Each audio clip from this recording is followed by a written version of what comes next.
This is why I love cold therapy. It saved my life. Everything changes when we step into the cold. Hi Nick, welcome to the Stepping Into the Cold podcast. It's great to have you here. Please tell us a little bit about yourself. Awesome. Yeah, thanks for having me on. Excited to chat about one of my favorite topics, which is obviously cold exposure, and it's what you guys are all about. So I originally studied as a physical therapist. That's my kind of trade. And then I've taken a very keen interest in holistic health. So a lot of the things, that I was taught in university was the traditional diet and exercise, and everyone, really focuses on those two things. And then in my own experience, just working with clients and exploring more about health, I found there's so many other aspects to health, and that's, from cold exposure to red light therapy to meditation. There's all these different, aspects, and I've really kind of grown a passion into focusing on these other areas and seeing, how far I can push my health and my performance by focusing on these other areas. And then personally, I have my own red light therapy company, and that's, what I focus on with a lot of circadian rhythm stuff and light and how that affects our health. But then that obviously ties in with a lot of cold exposure and, all those other holistic practices that come along for the ride. Yeah, I think there is definitely a great awakening that's happening right now where people are waking up to the fact that happiness can be found within, and there is all of these other modes to finding what health is for the individual. Because you're right in saying is we always thought that it was always to do with diet and exercise, but obviously not everybody aligns with that, and there are other ways which now are being explored, which obviously you're in amongst. But this podcast is about stepping into the cold, to try and encourage people to get into cold therapy and understand those benefits, and along that comes obviously the breath work, but really it's about first getting in and taking that uncomfortable step, but becoming comfortable with the outcomes that ends up happening to us, which you've experienced yourself. And that really comes back to, what was your calling into cold therapy, or to try it? What was it that piqued your attention? Was it a calling personally, or was it that you just noticed all the rise in information and the scientific study that was on the rise? So I think the initial calling for me wasn't actually that strong. I'd been looking into the field of biohacking and optimizing health, and I came across, as I'm sure you and your listeners are aware of, Wim Hof. And I came across his work with his breath work and the cold exposure, and I'd never really pushed myself to do any of it before. So at first it was merely testing the field, merely just trying to do a little bit of like more cold showers in the morning. And then obviously building up from there into like cold plunges in the ocean and finding, the coldest water I could find. And I quickly realized that it just had such a profound effect on just my mental well-being. And I think especially from a productivity place, it was just, to me, cold exposure, the biggest benefit I think I get from it is it's a way of cross-training for everyday life, where I get to practice putting myself into an uncomfortable position for good in the end. And I think that correlates, and I find myself just correlating that with so many other aspects of my life, whether that's business or whether it's going to the gym. I feel like I trained that muscle, and cold exposure has become that way where I can practice putting myself into those uncomfortable positions. And it has a lot of carryover effect into the other areas of my life. So for me, it started out as maybe a very minor kind of interest. And then from there, it's just become something I can't walk away from now. It's just such an integral part of my life because of the profound effects. And I know, in the research, there's anti-inflammatory effects and all these other effects. But for me, the biggest takeaway that I get from it, and what's got me completely addicted to cold exposure and pushing my limits there, is the fact that it has these impacts on all these other areas of my life, which ultimately, lead me to a happier, more productive and more fulfilled life. Yeah, I definitely hear you there. My calling was to step in from a life-changing injury, which was all about managing the pain. But what ended up happening was it's my anchor point for so when I go from my morning routine to I start my day, that defining point is my cold shower. you know, whatever needs to get done or whatever needs to get clear or whatever, that space, as you know, just especially when you've got those real cold water temperatures, there is nothing that is getting in our way. It is, we are in the moment. Absolutely. And I think also for me, when I was starting my company, what I found is that cold shower in the morning was just, it set the tone for the rest of the day. Like before I'd even put on my work clothes, I was now accomplishing something. I was taking on a challenge, waking up in the morning, doing something that I really didn't feel like doing. And at the end of it, I've just done a cold shower, or I've just put myself into a really cold environment. And most people haven't done that this morning. And I feel like it really starts your day right when you do something like that, that is just that sense of accomplishment is a very key component to hold into your morning routine and almost sets you up for the rest of the day. Let's bring it back, because it comes in where I understand what you're saying is that excitement and that gratitude that we get when we step out after we've got over that fight or flight response, or you've got over that, and it's just, you get this sense of awe that just comes over, and you're just like, something so simple that we tend to sort of shiver or pull away from, as like, oh no, that's cold, I'm not going in there. So just so that people understand, and what I'm trying to do is build this community where people can see that we all go through the same patterns. Yes, it's cold, it's not a nice experience, but there is a breakthrough, there is a shift. And so if you can talk a bit about those first experiences for you, did you activate your fight or flight response? What did you do to get over it? And sort of what was that process for you? Absolutely. I mean, when I first started, and this is also, I think, one of the great benefits from cold exposure, is you realize the story that's going on within your head. Yeah. So when I first started doing cold exposure, I was telling myself, oh my word, I'm going to hate this. I don't really see the benefit in this. And my body absolutely in the beginning went into that complete like shock and shiver. And as time went on, I think two incredible things happened for me. One of them was that I realized I could change the story in my head. So just from a psychological point, I was able to say, okay, instead of this is terrible for me, or I'm not going to enjoy this, going, I want to do this because I know the benefits and I know that I'm going to feel good afterwards. And that was really good, that I could realize I can change the story and my perspective of what's about to happen. But on the other side, as you said, with the fight or flight response, it's incredible to realize that what the human body is capable of. Obviously we live indoors and we hardly expose ourselves to cold normally. But as time goes by, you realize, and I mean, this is within the first few weeks, I noticed how that stress response was a lot shorter and in a much quicker rate. I could get into a calm mindset. And I also learned to not like freak out when I first got into the cold. Was just that I could pause, relax, let my body adapt. And that whole physiological shift where you start realizing that your body has this power that you didn't even know, was possible, it's empowering to know that your body can do that. And as time's gone by, I found that my stress response is less. And also, I don't freak out as much. Yes, my body still does go into a little bit of shock, but the story is different. And, with time, I find that my mindset and my body responds to the cold a lot better. Yeah, definitely. So what is it that you tend to sort of do now to what you did sort of in those early sort of days? What's sort of different in your routine, or is it still that you just keep it simple and just keep moving forward? So when I'm back home in Cape Town, South Africa, my routine is every single morning, before I switch on my cell phone, before I do any kind of work-related stuff, I take the dog down to the beach and I go for a swim. Nice. And in winter, that's extremely cold. And I've made a commitment to myself that every single day I get into the cold. So in summer months, it's not that bad. But as the seasons change, I slowly acclimatize to that.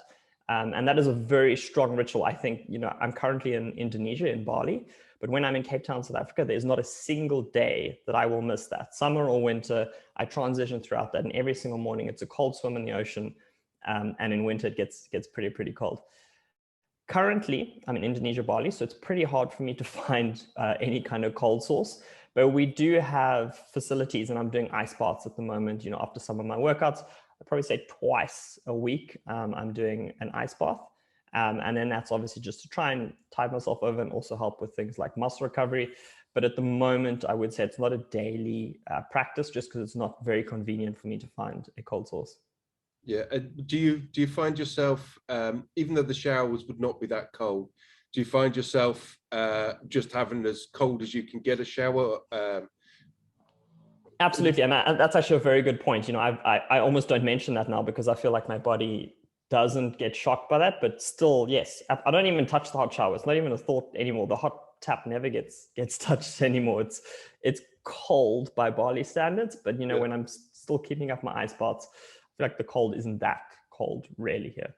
Yeah, I find very rarely, even in the evening, I have a warm shower. If my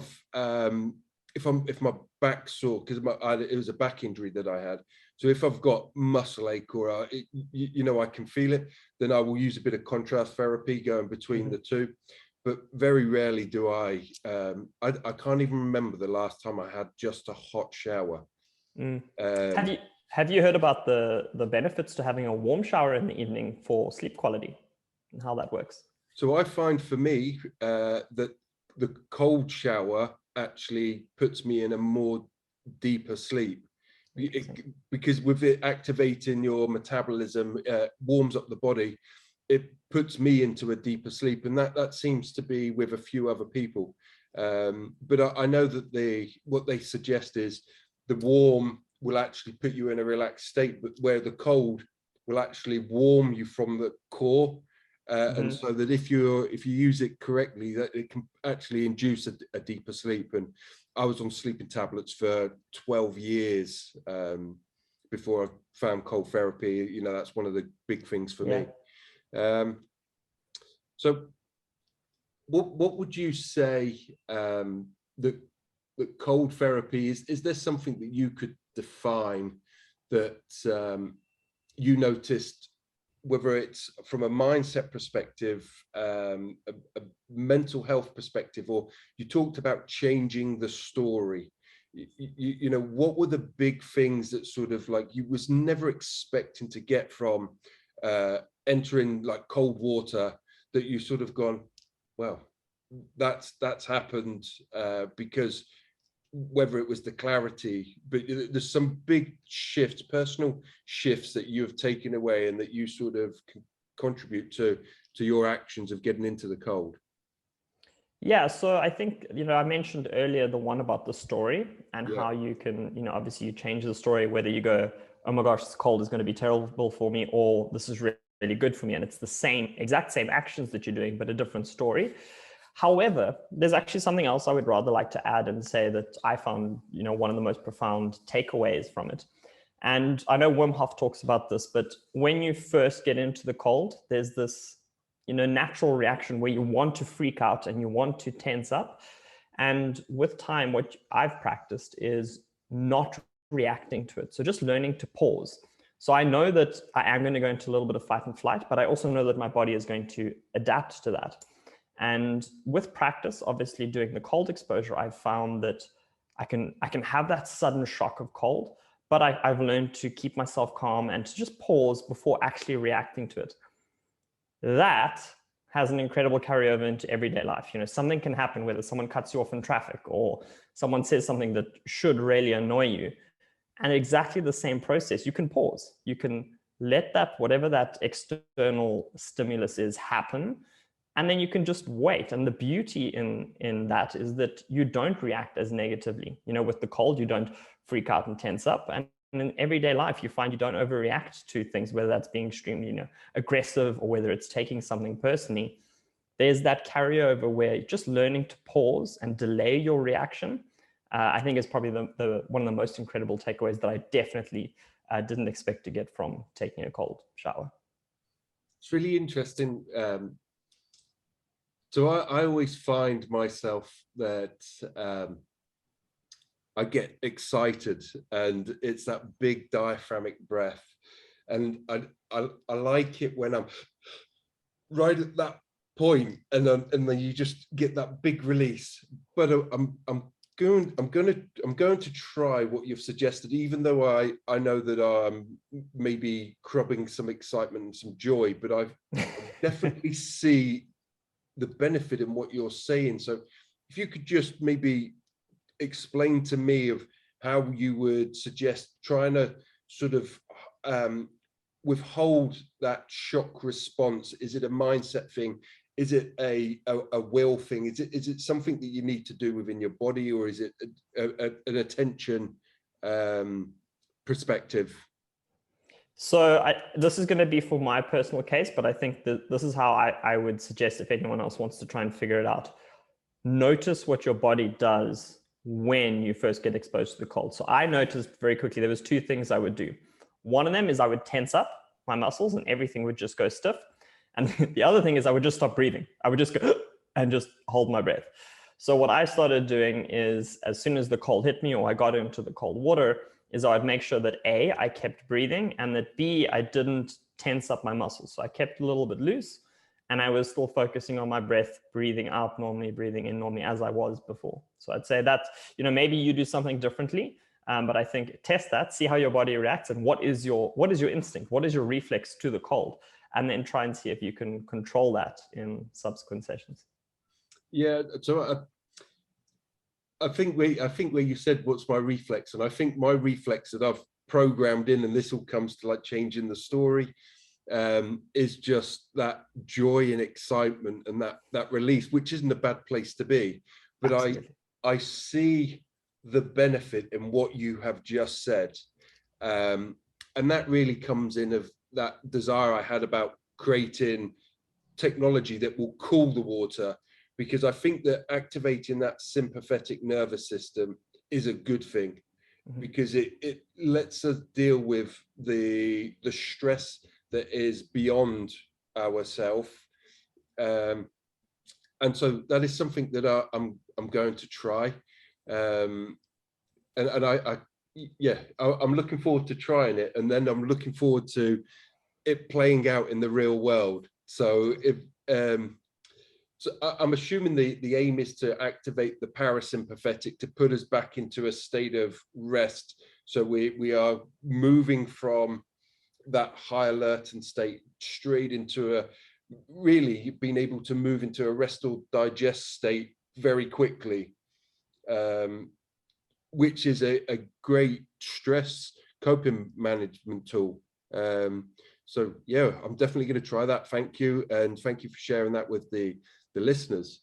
Yeah, absolutely. And you also have a very good point. There is that excitement and that shock. And I think that's also the beauty of this all, is that not every session needs to be the same. You can go into a cold session and be like, what do I need today? Do I want to feel that excitement? Do I want to get a little bit of that shock? Or do I need to practice, pausing in the moment? Have I been a little bit overreactive recently?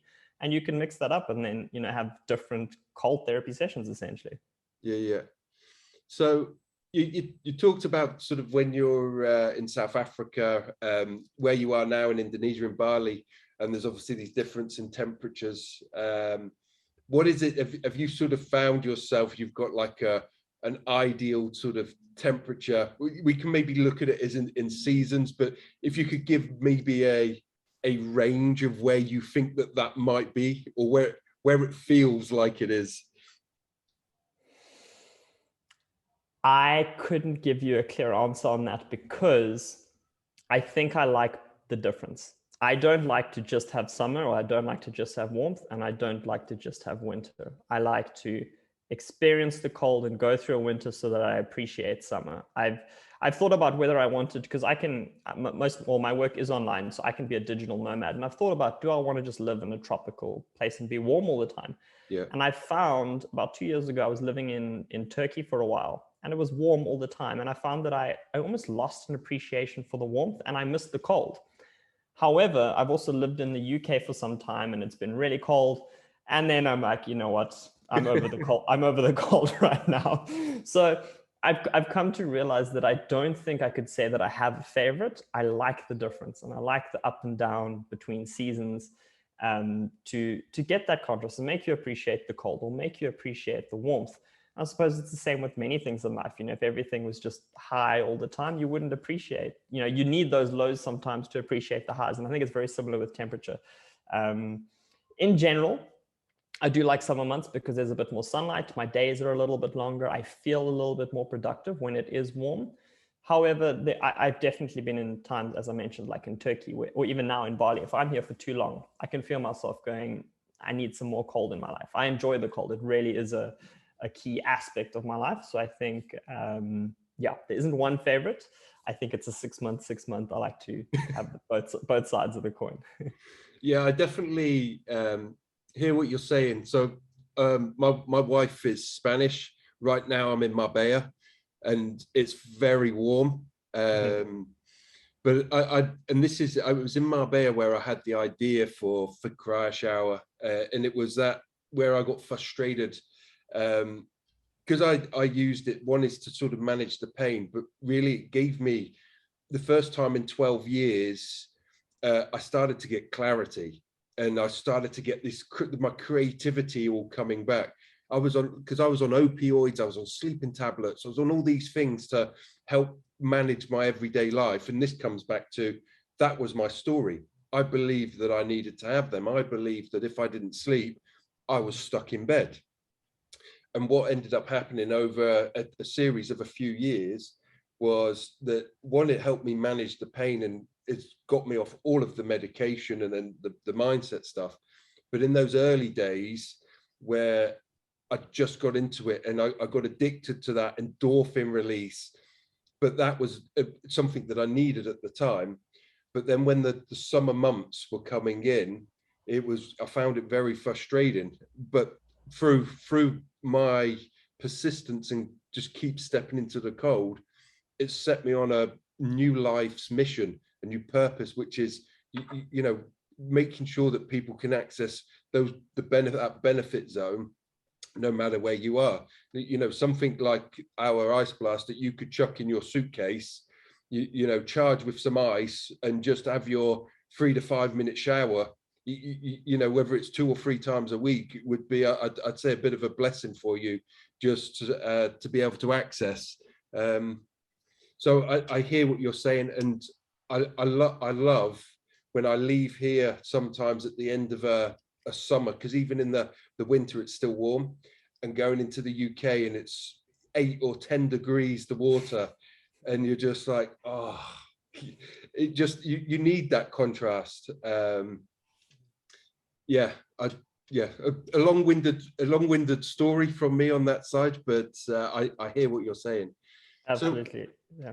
What is it that you see? You talked about your business right now is mainly within red light therapy. Sort of, if you want to just sort of touch base on a little bit more around what you do, but do you see that cold therapy is a part of that, the way that you advise clients, or if you're working with clients? Absolutely. I mean, so a big component of red light therapy is discussing the mitochondria, and that's essentially how red light therapy works. And on a physiological level with cold exposure, it's also one of the ways that it works. It helps slightly different ways, but cold exposure is really good for generating new mitochondria. And red light therapy is very good at feeding your mitochondria with the right type of light in order to make energy. So the two modalities, they marry with each other perfectly. And, I think when you're doing cold exposure sessions and you're doing red light therapy, between those two, you're setting yourself up for some very healthy mitochondria and a predominant, like a healthy amount of mitochondria. I mean, we often have discussions about how to pair your cold therapy with red light therapy. I'm not sure if you know this, but you actually have to be careful of doing the two modalities too close to each other. They've done research where they found that if you do cold exposure and then you do red light therapy immediately afterwards, there's less of a profound effect from the red light therapy. So the mitochondria make less energy. And what they basically found is that it confuses your cells, because where cold exposure, as I mentioned, stimulates mitogenesis, so making more mitochondria. Red light therapy essentially is the current mitochondria. How do we get them to make more energy? And I think one of the responses to the cold is that your body does down-regulate that mitochondrial energy output. And it seems like that if you combine the two modalities at very similar times, you get less of a profound effect. But separate, the two of them marry together perfectly, and it's definitely, you know, topic we cover quite a lot. Even though, you know, we sell red light therapy devices, we still discuss cold exposure and how to marry that with red light therapy.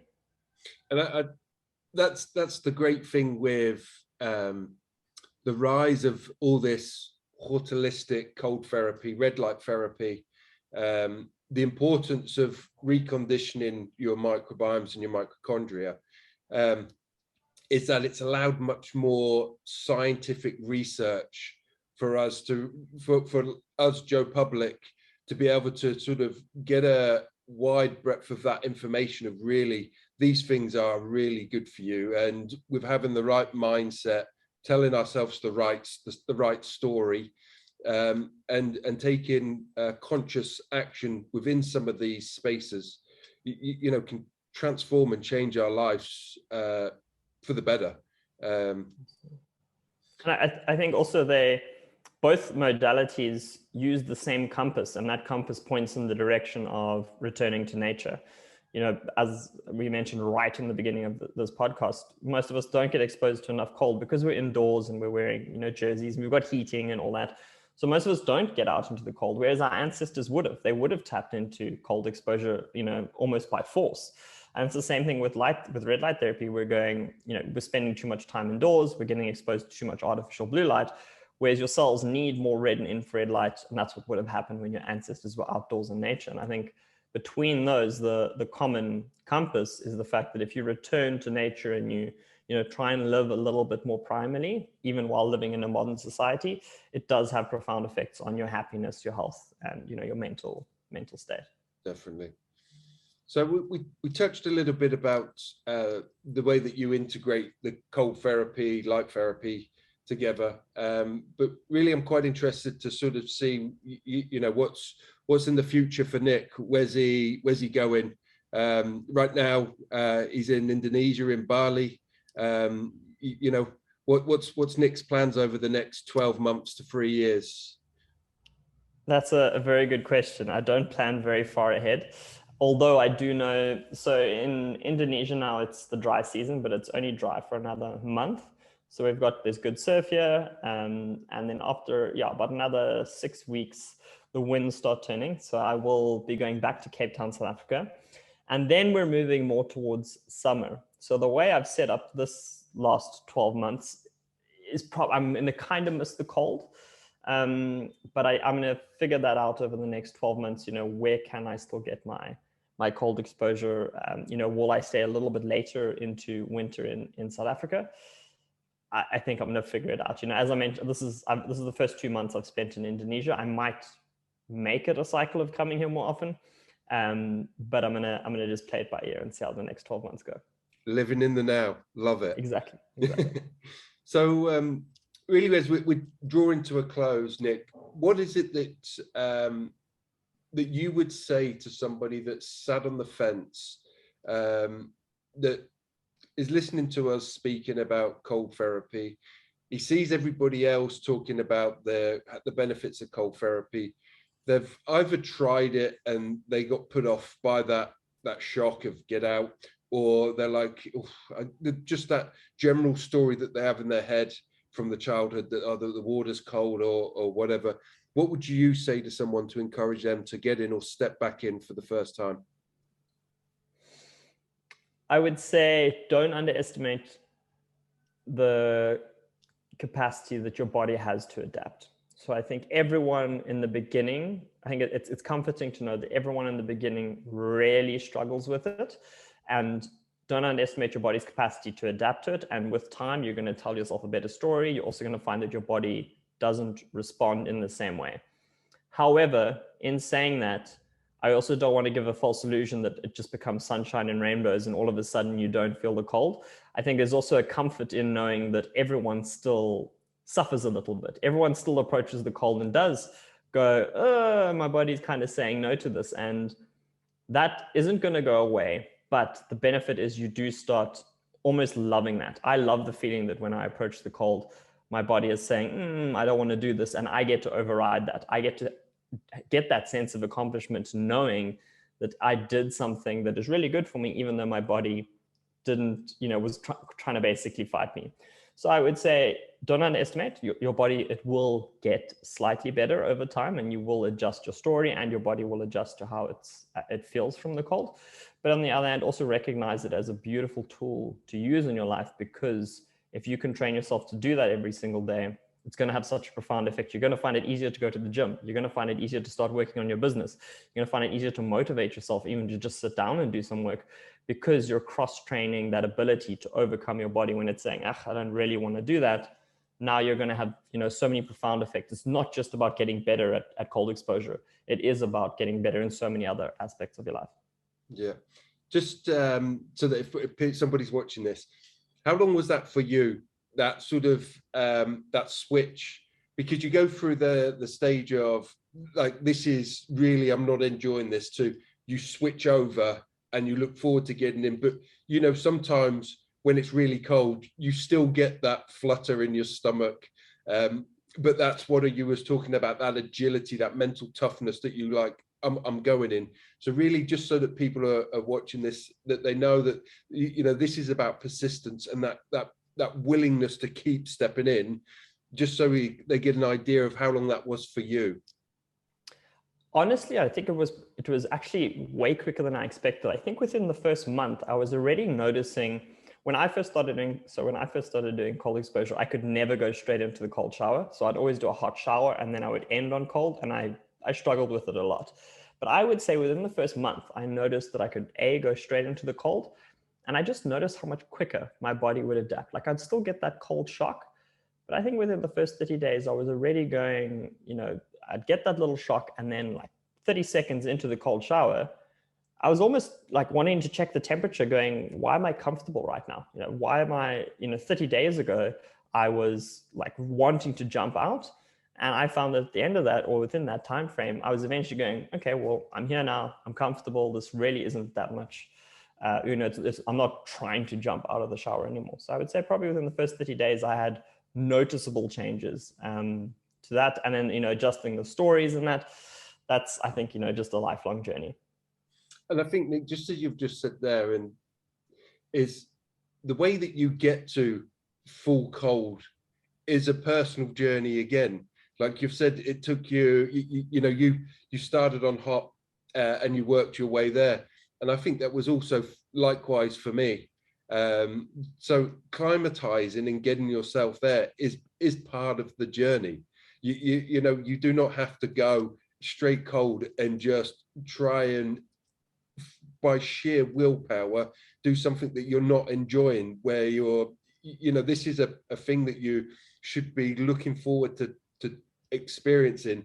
And if you're only finishing it 5, 10, 15 seconds after a warm shower, then that's great. That's the stepping stone. That's all you need to do. So yeah, thank you for sharing that about how you climatized and how you got in, because that's also a very important part. People think that they see people talking about cold showers and they think that everyone's just gone, oh yeah, I can do 5 minutes cold, no problem, 10 degrees. It's not like that for anybody. Everybody has to climatize. Everybody has to go through the motions, through the steps. So yeah, I think it's almost like if you walked into the gym and thought on your very first session you were gonna bench 200 pounds or whatever, you can't just see what other guys are doing and then just rock up on the first day and try and do what everyone else is doing. It's like a muscle. You do need to train it. And wherever you are now, maybe you are using a lighter weight in the gym. Maybe you are doing a hot shower and then just ending it in cold. But again, just like your muscle would get stronger with time and you'd be able to lift a heavier weight, as the same with your body with adapting to the cold, with time you'll find you adapt and it does become easier. As you were just saying that, Nick, I was thinking about what you said of how you use the cold to bring out into the real world to manage those stressful situations. That's what made me think about them when you was talking about the gym analogy. It made me think about, well, actually, that's what it's going to teach me. And I think that's what I'm going to try. That's my big takeaway from this. Also, obviously, meeting you through Zoom. But Nick, I wanted to say thank you. It's been a pleasure having you here. What we like to do here is give the final closing words to you say whatever you want. The floor is going to be yours, but I do suggest if you let people know your social handles, because if it goes into audio form, then obviously there won't be as much written content available. So if you just, floor is yours, say whatever you would like to say, a closing message, and share your socials. Awesome. Yeah. So I think, I do cover a lot of this kind of content on my social media. I speak a lot about cold. I speak a lot about circadian rhythms, red light therapy. I'm the no shampoo guy, if anyone's ever heard of that. But you can find me on Instagram or on TikTok. Both of those, it's _Nick Coetzee. And then, yeah, I discuss very similar topics to this, and then always open to having conversations about it. Awesome. Nick, thank you so much. Thank you. Awesome. Thank you so much, Steve.